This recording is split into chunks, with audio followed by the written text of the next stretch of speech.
Paul Millsap was a mainstay of the Atlanta Hawks, but he's moving on, and he's joining Nikola Jokic and the Denver Nuggets.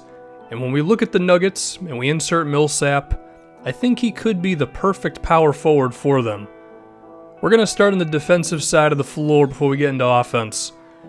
Denver was not a good defensive team this previous season, 29th in defensive rating, allowing Anthony Davis to cut through for an open mid-range jumper. You'll notice Dante Cunningham. At one time, maybe you leave him wide open, but at this point in his career, he shot 40% this previous season. They're just lucky that he missed.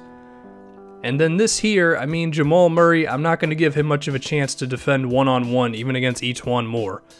But then after we give John Wall a second to walk the ball up floor, notice how quickly Paul Millsap gets onto Bogdanovic, basically stifling the Wizards' entire play. This one here, he might miss his shot, but then look how quickly he gets back to defend John Wall at the rim. Paul Millsap is one of the best defensive power forwards in the NBA, even if he's a little older. And right here, how many big guys can actually have a chance of staying at least somewhat in front of John Wall, forcing him to make a pass out? Most of the time, that's going to be an easy 2 points at the rim.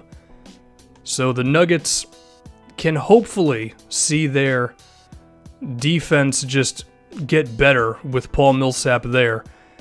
I wouldn't say he can transform them into being one of the better defensive teams in the league, but you can definitely improve from 29th overall. This is a guy who's shown an ability to switch onto perimeter guys. He's a strong dude, so you can't just bulldoze right through him. But now let's get to what everyone wants to talk about, his partnership with Nikola Jokic. I don't have to tell you too much about Jokic. He's got eyes in the back of his head, the sides of his head, and the front of his head. If you're open, then he's going to find you for a pass.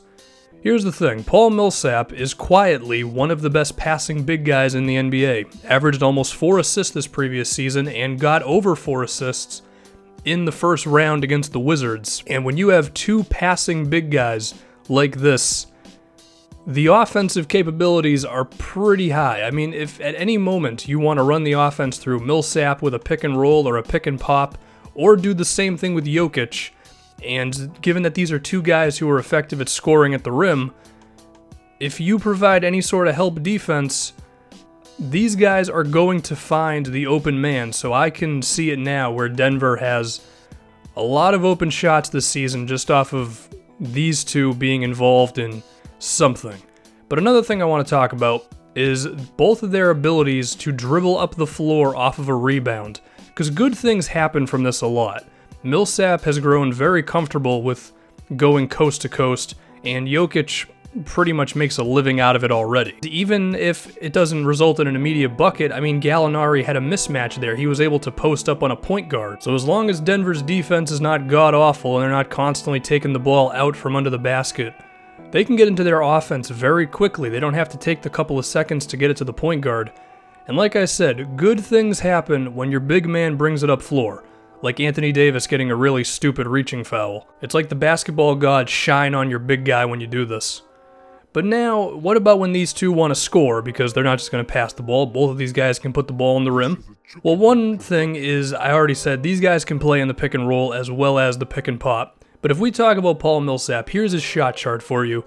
A lot of his work comes from around the elbow and the baseline. Basically plays like this, where he gets it in the post, and you just let him go to work. And he can be successful in doing that.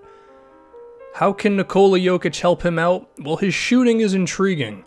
If we look at Jokic, he's already developed into a very good mid-range shooter. His three-pointer, from the top of the key at least, is pretty decent. So if Millsap is going to work on the low block, I think Jokic can just be a floor spacer for him. To where if you provide help off of Jokic to double team Millsap, and then Jokic could just be open for a shot. We'll see if his three-pointer can get to another level. So the spacing that Millsap had here on the Hawks, I think a similar thing is going to happen with the Nuggets. But also, if Jokic ever has the ball in his hands, Millsap could just cut to the rim. He's a big guy with some decent athleticism. He could find a lot of success with just transition or just barreling straight down to the rim. But Jokic has to score as well, so how is Millsap going to help him when Nikola just has opportunities to score. Well, here's the thing. I don't know if it's going to be as seamless, just because Millsap, he's really not that great of a shooter. He hasn't shot well from 3 in a couple of seasons. He's cool from mid-range, but we're going to use a clip that we've already seen. If Millsap ever has an open seam to the basket from help defense, he's just going to put the ball on the floor and barrel his way to the rim. And then if you provide help defense for that, then he's going to kick it out to someone. So I don't see there being too much trouble with Nikola Jokic when he wants to post up or be in a pick and roll. I think if you leave Millsap open, sure, he might not kill you with the jumper all the time. Nice help defense, Dante Cunningham. But I think they're going to be okay. We have to talk about the teammates, though. These guys are going to need three-point shooting, and the one guy I'm looking at immediately is Gary Harris, who has very quietly grown into a solid offensive player to go with his defense. Over 40% from 3 this previous season. So whenever Millsap or Jokic are doing whatever they want to do, Gary Harris is going to fit in just fine. But he also has a lot of potential as a transition player. His athleticism doesn't jump out at you, but he seems to be successful when there's a turnover or whatever. So if Millsap or Jokic ever grab a rebound, I could see Gary Harris just jetting up the floor and receiving a pass from these guys. I mean, their offense, Denver, it was 4th this previous season. It's going to be really exciting the way that these guys can put up points. There are other guys, of course, though, one of which is Jamal Murray, a guy who you hope can grow into an awesome three-point shooter.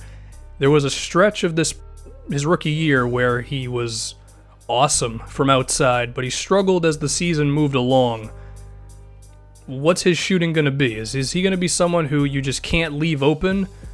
Because if that's the case and you have him and Gary Harris on the floor, then these guys are going to be very difficult to defend with Millsap and Jokic.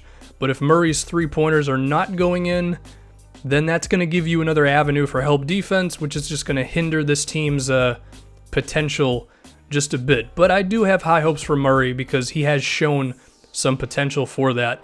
As for cutting to the basket, he already seems pretty comfortable in doing this.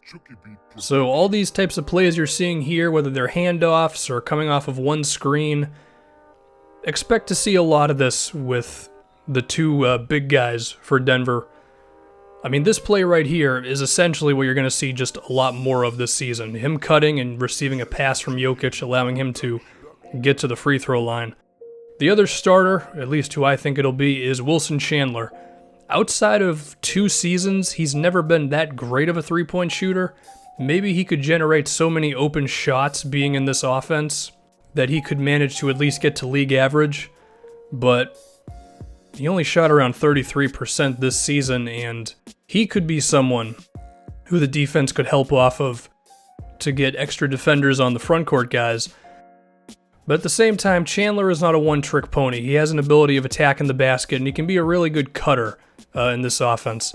Some other guys, one of which is Jameer Nelson, a veteran point guard who can still make an impact as a three-point shooter and a decent playmaker at 5 assists a game. There's Juancho Hernan-Gomez, who's an intriguing big guy with some range.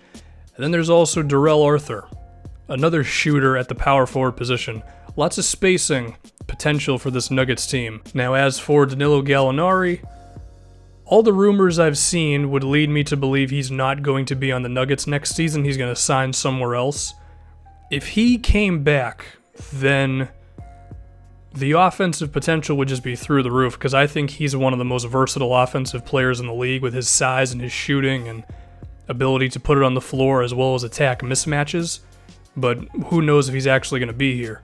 But let's also talk about Emmanuel Mudiay and Kenneth Faried. I don't know if Mudiay is ever going to develop into the type of shooter and playmaker you really want. He still has a lot of trouble finishing, and he's still turnover prone. As for Kenneth Faried, I think Faried can be a fine backup center where he is in his career right now. They already have Mason Plumlee, who I assume they're going to bring back in restricted free agency if they have not already. I don't know if these two really have a future on this team. But anyway, I think these guys could be really fun because Millsap, he can help them out on defense, which they desperately need.